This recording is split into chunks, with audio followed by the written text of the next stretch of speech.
कहानी की शुरुआत में हमें बहुत ही खूबसूरत सिटी को दिखाया जाता है जहाँ के लोग चाय के बहुत शौकीन होते हैं। वही हम एक पुराने घर में टी पैड मास्टर को देखते हैं जो अपनी वाइफ के साथ छोटे छोटे टी पैड्स बनाया करते थे, जिनकी खासियत होती थी कि उन पर चाय डालने से उनका रंग बदल जाता था। मास्टर आज एक लेडी टी पैड को बनाते हैं जिसका नाम वो जियांग रखते हैं, मगर तभी उनकी वाइफ को हार्ट अटैक आ जाता है जिससे वो टी पैड नीचे गिर जाता है, जिसे गिलहरी लेकर भाग जाता है। मास्टर की वाइफ की डेथ हो जाती है, इसीलिए मास्टर अपने सभी टी पैड को बेचकर अपना काम बंद कर देते हैं। फिर हमें चाय की दुकान पर उन्हीं टी पैड को दिखाया जाता है जिन्हें मास्टर ने बनाया था। दुकानदार अपनी दुकान पर आए सभी लोगों को उन टी पैड्स की खूबी बताता है कि इनके ऊपर पानी डालने से ये रंग बदलते हैं। ये देखकर सभी लोग खुश होते हैं, मगर वो दुकानदार एक टी पैड पर पानी नहीं डालता जिसका नाम तांग होता है। एक लड़की तांग पर भी चाय डालने लगती है, मगर दुकानदार उसे रोक देता है और उसे बताता है कि रंग नहीं बदलता, इसीलिए मुझे बेकार लगता है और किसी दिन में इसे फेंक दूंगा। ये कहकर उसे साइड में रख देते हैं। फिर हमें रात का सीन दिखाया जाता है कि सभी इंसानों के जाने के बाद वो सभी टी पैड जिंदा हो जाते हैं। तांग काफी शरारती होता है, इसीलिए वो दूसरे टी पैड को परेशान करता है। फिर वो अपने दोस्त पिगी के पास जाता है जो हमेशा फिजिक्स की बुक पढ़ा करता था। तभी वहाँ सारे टी पैड इकट्ठा होकर आज की प्रोडक्टिविटी की गणना करने लगते हैं, क्योंकि उनका मानना था कि जितनी बार उन पर चाय गिराई जाएगी उससे और ज्यादा भाग्यशाली बनेंगे। और इनमें से खुशबू भी आती थी। कॉइन फ्रॉग नाम का एक टी पैड बहुत खुश होता है क्योंकि आज उस पर सबसे ज्यादा बार चाय डाली गई थी। तांग को इससे बुरा लगता है क्योंकि उसके रंग न बदलने की वजह से कोई उस पर चाय नहीं डालता।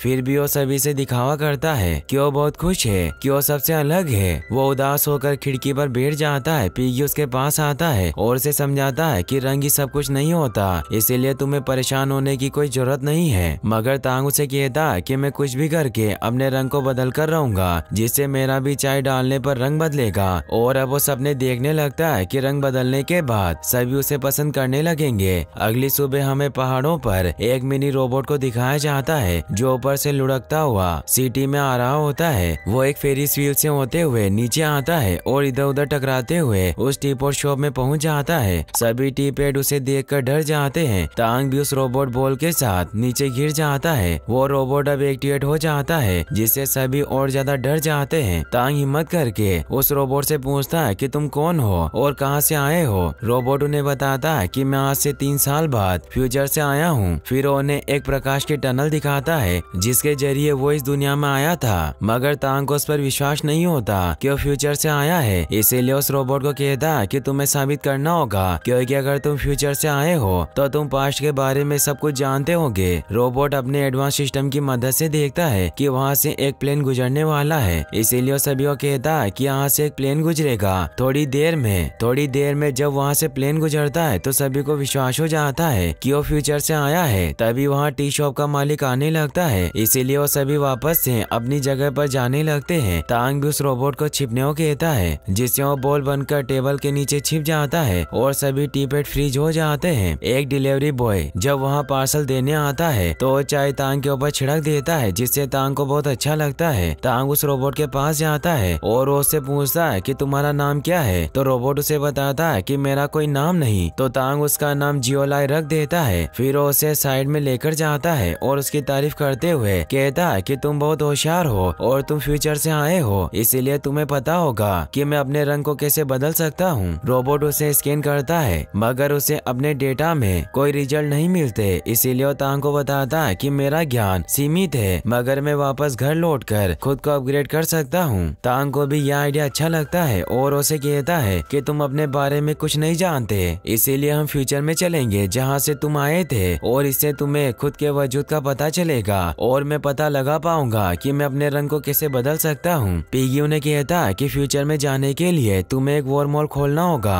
तांग और रोबोट अब फ्यूचर में जाने के लिए खिड़की से बाहर आ जाते हैं। रोबोट तांग को पहाड़ी पर बने फेरिस व्हील को दिखाता है जहाँ से वो आया था, इसीलिए वो दोनों पहाड़ी की तरफ बढ़ने लगते हैं। वो एक बच्चे की ट्रॉली चुरा लेते हैं और वायर के थ्रू आगे बढ़ते हैं। रास्ते में उन्हें बहुत सारी परेशानियों का सामना करना पड़ता है, मगर फिर भी वो किसी तरह सब मुसीबतों को पार करते हुए फेरिस व्हील तक पहुंच जाते हैं। वो उसे ऑन करने के लिए कंट्रोल रूम में जाते हैं और फेरिस व्हील को ऑन कर देते हैं जिससे लटक कर वो ऊपर पहुंच जाते हैं। उन्हें वहाँ रिंग दिखाई देती है जिससे जिससे उन्हें लगता है कि वही वर्म होल है जिससे फ्यूचर में जाया जा सकता है। इसीलिए वो दोनों उन रिंग को पार करते हैं मगर कुछ नहीं होता, जिससे वो परेशान होते हैं। रोबोट को लगता है कि उन्हें स्पीडस्टर की तरह सुपर स्पीड में उन रिंग्स को पार करना होगा, इसीलिए वो दोनों साथ में उन रिंग्स को पार करते हैं मगर वो आर पार निकल कर नीचे गिरने लगते हैं और इधर उधर टकराते हुए वो एक पेट शॉप में पहुंच जाते हैं जहाँ के जानवर उनके पास आते हैं जिनमें एक बूढ़ी टर्टल भी होती है। तांग उन्हें पूरी बात समझाता है कि वो फ्यूचर में जाना चाहते हैं मगर उन्हें वहाँ जाने का रास्ता नहीं पता। तो बूढ़ी टर्टल उन्हें बताती है कि तुम्हें ट्री होलमैन को ढूंढना होगा जो ही तुम्हारे सभी सवालों का जवाब देगा, क्योंकि उसे सब कुछ पता है मगर वहाँ तक पहुँचना बहुत मुश्किल है क्योंकि वो अंधेरे अंडरवर्ल्ड में रहता है। इसीलिए तुम्हें गटर से होते हुए नीचे जाना होगा जहाँ तुम्हें सबसे गहरे हिस्से में ट्री होलमैन मिल जाएंगे। तांग भी इससे खुश होता है और वो तय कर लेता है कि वो ट्री होलमैन तक पहुँच कर रहेगा। बूढ़ी दादी उन्हें बताती है कि तुम्हें संभल कर रहना होगा क्योंकि नीचे फ्लैश डाकुओं का इलाका है जिनका लीडर फ्लैश नाम का एक गिलेरी है जिसने बहुत से टीपेट को मारा है। तांग इसे डर जाता है मगर वो हिम्मत करके रॉकेट के अंदर अंडरवर्ल्ड में जाने के लिए निकल जाता है। वो इधर उधर टकराते हुए गटर में गिर जाते हैं। तांग वहाँ देखता है कि रोबोट उसके दिए हुए ऑर्डर को फॉलो कर रहा था, जैसे वो उसे घूमने कहता है तो घूमने लग जाता है। इससे तांग को बहुत मजा आता है मगर रोबोट को इससे गुस्सा आता है, इसीलिए उसे कहता है कि ऐसा मत करो। फिर वो आगे बढ़ने लगते हैं। रोबोट काफी दुखी होता है। रास्ते में तांग को एक स्नो क्रिस्टल बॉल मिलती है जिसमें फेरिस व्हील था। तांग उसे रोबोट को गिफ्ट कर देता है और कहता है कि हम दोनों दोस्त हैं। इससे वो बहुत खुश होता है और वो नाचने लगता है। तभी वहाँ गटर में पानी आने लगता है। ये देखकर वो दोनों ऊपर चढ़ने की कोशिश करते हैं मगर वो पानी में बहकर बहुत नीचे पहुँच जाते हैं। तांग गिरने लगता है मगर रोबोट उसे बचा लेता है। वही हम पिगी को देखते हैं जिसका फिजिक्स में इंटरेस्ट होने की वजह से वो अपनी बुक लेकर तांग की तरफ बढ़ने लगता है ताकि वो भी फ्यूचर में पहुंच सके। वहीं तांग और रोबोट को गटर में दो चूहे मिलते हैं जो उन्हें बताते हैं कि हम यहाँ के निवासी हैं और हम यही खाई में रहते हैं मगर ये जगह तुम्हारे लिए सुरक्षित नहीं। तांग उन्हें कहता है कि हम ट्री होलमैन को ढूंढ रहे हैं। चूहे उन्हें बताते हैं कि ये जगह बहुत ही खतरनाक है क्योंकि ये फ्लैश डाकुओं का इलाका है मगर तुम चिंता मत करो, हम तुम्हें सुरक्षित ट्री होलमैन के पास ले जाएंगे। और उन दोनों को लेकर अपने अड्डे की तरफ बढ़ने लगते हैं। वो उन्हें अपनी चूहे की दुनिया में ले जाते हैं जो बहुत ही खूबसूरत होती है मगर हमें यहाँ पता चलता है कि उन दोनों चूहों ने तांग से झूठ बोला था और वो दोनों फ्लैश के लिए काम करते हैं जो वही लुटेरा होता है जो टी पेड्स को नुकसान पहुँचाया करता था और उसने बहुत ही बेशकीमती चीजें चुरा कर वहाँ सजा रखी थी। साथ ही उसने बहुत सारे टी पेड को भी गुलाम बनाकर रखा होता है। तांग जब ये देखता है तो काफी डर जाता है। फ्लैश रोबोट से कहता है कि मैं तुम्हें कब से ढूंढ रहा था। रोबोट उसे पूछता है कि क्या तुम जानते हो मैं कहाँ से आया हूँ। तो फ्लैश उन्हें बताता है कि मैंने अपने दोनों चेले मोटू और पतलू को तुम्हें चुराने के लिए लैब में भेजा था जहाँ साइंटिस्ट तुम्हें बना रहे थे, लेकिन तुम्हें पूरी तरह से बनने में 3 साल का वक्त लगने वाला था। मेरे दोनों चमचे जैसे ही तुम्हें चुराने वाले थे तो उनकी बेवकूफी की वजह से तुम वहाँ से टकराते हुए लैब से बाहर निकल गए। साइंटिस्ट ने तुम्हें बहुत पकड़ने की कोशिश की लेकिन तुम पहाड़ी से नीचे निकल गए, लेकिन जब तुम डीएक्टिवेट थे इसीलिए तुम्हें कुछ पता नहीं चला और मैं जब से तुम्हें ढूंढ रहा हूँ। तांग को वहाँ जियांग नजर आती है जो वही टी पेड़ थी जिसे फ्लैश ने चुरा लिया था। तांग जियांग को बताता है कि हम दोनों को मास्टर ने बनाया था लेकिन जियांग उसे नहीं पहचानती। फ्लैश गुस्से में तांग को मारने लगता है लेकिन रोबोट उसे बचा लेता है और वो जियांग को भी आजाद कर देता है, जिससे रोबोट जियांग और तांग को अपने साथ लेकर वहाँ से निकलने लगता है। फ्लैश अपने साथियों को उन्हें पकड़ने के ऑर्डर दे देता है मगर रोबोट बड़ी चालाकी से बचते हुए वहाँ से निकलने लगते हैं, लेकिन फ्लैश जियांग का पैर पकड़ लेता है और उसे दूर गिराकर पकड़ लेता है। तांग को भी वो नीचे पानी में फेंक देता है। रोबोट को तांग नजर आने की वजह से वो गुस्सा होता है और उसे मारने लगता है, लेकिन फ्लैश जब उसे रुकने कहता है तो रुक जाता है क्योंकि एक वॉइस कमांड रोबोट होता है जो किसी के भी कमांड देने पर काम करता था। इसीलिए जब फ्लैश उसे कहता है कि वापस चले जाओ तो जियोलाइट रोबोट उस फैक्ट्री में जाने के लिए निकल जाता है जहाँ उसे बनाया गया था। फ्लैश इससे हैरान होता है और वो समझ जाता है कि वो रोबोट उसके आदेश का पालन करता है। वहीं तांग मिट्टी का बना होने की वजह से पानी में डूब जाता है और वो काफी कोशिश करने के बाद भी बाहर नहीं निकल पाता। दूसरी तरफ रोबोट भी रोबोटिक रिसर्च सेंटर में पहुंच जाता है जहाँ एक एआई उसके सामने आ जाता है। रोबोट उसे पूछता है कि क्या ये फ्यूचर है तो एआई उसे बताता है कि रोबोट रिसर्च इंस्टीट्यूट है। इससे रोबोट समझ जाता है कि फ्यूचर से नहीं है। एआई उसे बताता है कि तुम्हें साइंटिस्ट ने घरेलू कामों के लिए बनाया था ताकि तुम लोगों की काम में मदद कर सको, और तुम्हारे अंदर एक वॉइस कमांड चिप फिट की गई थी, इसीलिए तुम सबकी कमांड को फॉलो करते हो। रोबोट एआई से पूछता है कि अगर मैं फ्यूचर से नहीं हूँ तो मेरे सिस्टम में वर्म होल इमेज कैसे है। एआई उसे बताता है कि ये वर्म होल नहीं बल्कि ये तुम्हारे थर्मल इमेजिंग मोशन कैप्चर की वजह से बनी एक इमेज है। इससे रोबोट बहुत दुखी होता है। उसे वहाँ बहुत सारे रोबोट दिखाई देते हैं जो सभी भी उसकी ही तरह वॉइस कमांड पर चलते थे, और वो एआई उन सभी रोबोट को एक्टिवेट करके दिखाता है, लेकिन ये सभी जियोलाइट रोबोट को पसंद नहीं आता और वो एआई से कहता कि मुझे ऑर्डर फॉलो करना अच्छा नहीं लगता, और वो वापस अपने दोस्त को ढूंढने के लिए वेंट के थ्रू वहाँ से निकल जाता है। वही हमें पिगी को दिखाया जाता है जो भी तांग को ढूंढता हुआ गटर में पहुँच गया था, मगर वहाँ भी उसे मोटू और पतलू चूहे घेर लेते हैं, जिन्हें जब पता चलता है कि वो तांग का दोस्त है तो उसे अपने साथ ले जाते हैं। वहीं तांग पानी से निकलने की कोशिश कर रहा होता है लेकिन वो बाहर नहीं निकल पाता। तभी वहाँ एक लंप फिश आती है जो चमक रही थी। तांग उससे डर जाता है, मगर तभी वो लंप फिश एक खराब डिवाइस में फंस जाती है। तांग उसकी मदद करता है और उसे बाहर निकाल देता है, जिससे अब वो लंप फिश अपनी पूरी फैमिली के साथ वहाँ आ जाती है, और अब तांग की दोस्त बन गई थी इसीलिए उसे पानी से बाहर निकाल देती है। वहीं फ्लैश ने पिगी और उसके सभी दोस्तों को किडनैप कर लिया था और उनसे जियोलाइट रोबोट के बारे में पूछ रहा होता है, लेकिन जब पिगी उन्हें कुछ नहीं बताता तो फ्लैश उसकी फेवरेट फिजिक्स बुक फाड़ने लगता है, मगर फिर भी वो उसे कुछ नहीं बताता। वहीं तांग वापस आगे बढ़ने लग जाता है, मगर तभी फ्लैश के चमचे उसे देख लेते हैं और उसे पकड़ने लगते हैं, मगर तभी जियोलाइट वहां आकर उसे बचा लेता है, जिससे तांग बहुत खुश होता है। अब रोबोट और उस चूहे के बीच फाइट होने लगती है। तांग और रोबोट मिलकर उसे हरा देते हैं, जिससे वो खुश होते हैं। तांग रोबोट से कहता है कि हमें जियांग को बचाना होगा। रोबोट उसे बताता है कि मैं तुम्हारे साथ नहीं चल सकता क्योंकि फ्लैश मुझे वॉइस कमांड के थ्रू कंट्रोल कर सकता है। फिर उसे पूरी बात बताता है कि कैसे वो रोबोटिक लैब में पहुंचा, जहां उसे पता चला कि वो फ्यूचर से नहीं है। रोबोट को एक चींटी दिखाई देती है जो पानी में फंसी थी, मगर रोबोट उसकी मदद करता है और उसे साइड में निकाल देता है। फिर वो तांग से कहता है कि मैं ट्री होल मैन से पूछना चाहता हूँ कि मैं खुद को दूसरों के कमांड फॉलो करने से कैसे रोक सकता हूँ। तांग भी उसकी इन बातों से काफी सैड हो जाता है और अब वो दोनों पहले ट्री होल मैन को ढूंढने निकलते हैं। वो दोनों अपने सफर के दौरान काफी मस्ती करते हैं और एक दूसरे का साथ देते हुए हर मुसीबत से बाहर निकल जाते हैं। रोबोट को पता चलता है कि वो दादी कछुए के बताए हुए नक्शे के अनुसार ट्री होल मैन तक पहुंचने वाले हैं। तभी उन्हें वहां बहुत से टॉय और एनिमल दिखाई देते हैं जो भी ट्री होल मैन से अपने सवाल पूछने के लिए जा रहे होते हैं। तांग और रोबोट भी उनके साथ जाते हैं। वो एक मंच के पास पहुंचते हैं जहाँ काफी भीड़ लगी हुई थी। तभी वहाँ एक लेडी फ्रॉग आकर बताती है कि आज ट्री होल मैन का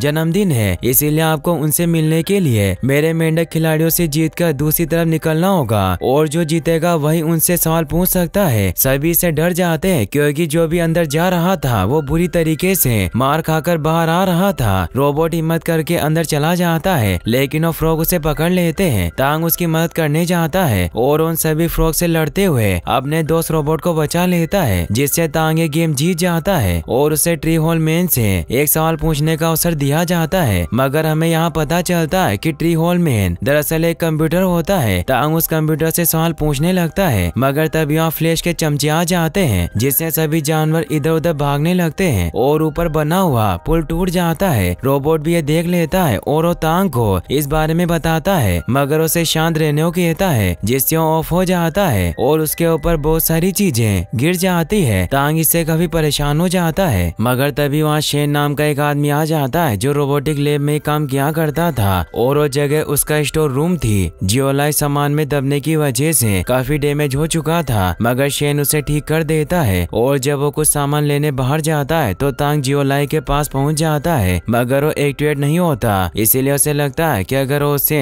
फेरिस व्हील के पास लेकर जाए तो शायद वो ठीक हो जाएगा। इसीलिए उसे एक ट्रॉली में लेकर वहाँ से निकल जाता है। वो सभी मुश्किलों को पार करता हुआ किसी तरह रोबोट के फेरिस व्हील के पास ले जाता है। अब लाइट की वजह से जियोलाइट का सिस्टम रिबूट हो जाता है और वो वापस से ठीक हो जाता है। इससे तांग बहुत खुश होता है। अब वो दोनों साथ में बातें करने लगते हैं। तांग जियोलाइट को बताता है कि ट्री होल मैन कोई आदमी नहीं बल्कि एक वेबसाइट थी जहाँ लोग अपने प्रश्नों पर चर्चा करते हैं, मगर अब मुझे जियांग को बचाना है। जियोलाइट उसे कहता है कि हम साथ में उसे बचाएंगे, लेकिन तांग नहीं चाहता था कि फ्लैश उसे कोई नुकसान पहुंचाए, इसीलिए जियोलाइट के बटन को दबाकर उसे ऑफ कर देता है और उसे वही कंट्रोल रूम में छिपा देता है। अब तांग मछलियों की मदद से फ्लैश के महल वाली साइड के पानी का पाइप खोल देता है, जिससे वहाँ पानी भराने लगता है और सभी चूहे डूबने लग जाते हैं, जिससे मौका पाकर तांग पिंजरे में कैद अपने सभी दोस्तों और जियांग को आजाद करवा लेता है और उन सभी फिश पर बैठकर वहाँ से निकल जाते हैं। तांग और जियांग एक गटर में नीचे जाने लगते हैं, मगर तभी वहाँ जियोलाई पहुँच जाता है, जो उनकी मदद करता है और उन्हें अंदर जाने से बचा लेता है। वहीं फ्लैश अपने महल को बर्बाद होते देख बहुत गुस्सा होता है। दूसरी तरफ तांग जियोलाई से पूछता है कि तुम यहाँ कैसे आए, तो जियोलाई उसे बताता है कि वहाँ कंट्रोल रूम में एक गार्ड ने मुझे गलती से ऑन कर दिया था, जिससे मैं फिर तुम्हें बचाने यहाँ आ गया। अब तांग के सभी दोस्त उसे जान बचाने के लिए थैंक्स कहते हैं। अब तांग जियांग के साथ मास्टर के घर पर आ जाता है, मगर तभी वहाँ फ्लैश आ जाता है, जो जियोलाई के वॉइस कमांड रोबोट होने का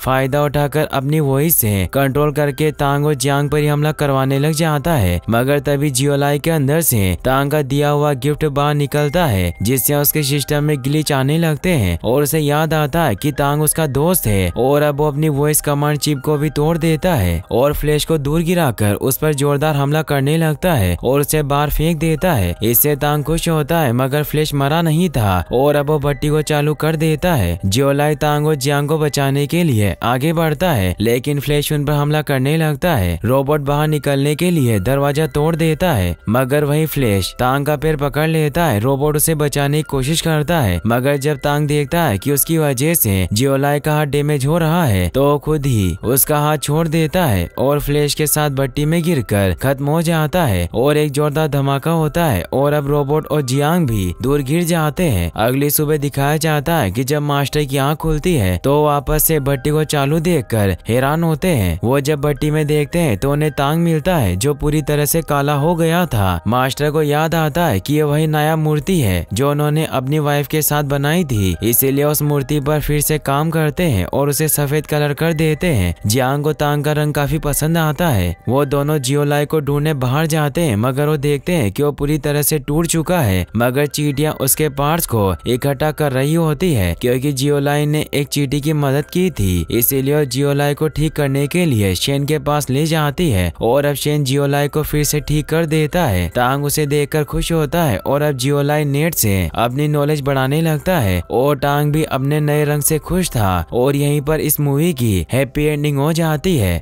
गाइस, अगर आपको वीडियो पसंद आया हो तो इस वीडियो को लाइक करने के साथ साथ चैनल को सब्सक्राइब जरूर कर लेना। मिलते हैं नेक्स्ट वीडियो में। Thanks for watching.